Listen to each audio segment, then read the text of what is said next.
সকাল থেকে এত ব্যস্ত যে আমি ভয়েস ওভারটা দেবো আর দিয়ে তোমাদের সঙ্গে ভিডিওটা যে শেয়ার করব আমি সময়ই পাইনি, তাই এখন রাত্রেবেলা বসে ভয়েস ওভার দিচ্ছি আর এটা তোমাদের সাথে কালকে শেয়ার করব।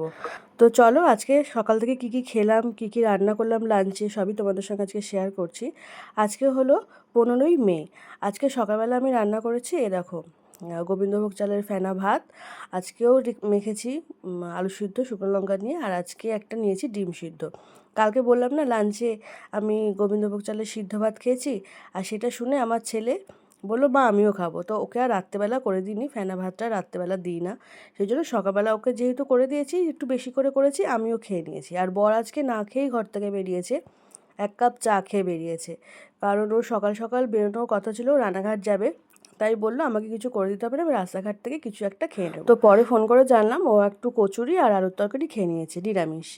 আর তাড়াতাড়ি করে বাড়িতে এসেছি। তাড়াতাড়ি করে বাড়িতে এসেছি কেন বললাম, সকালবেলা ছেলেকে ওর বাবা পড়তে দিয়ে চলে গেছিলো, আমাকে আনতে যেতে হয়েছিল অনেকটা দূর কল্যাণনগরে। তো তাড়াতাড়ি করে বাড়ি এসে সকালবেলা ব্রেকফাস্ট করে নিয়ে তারপরে বসিয়ে দিয়েছি রান্না।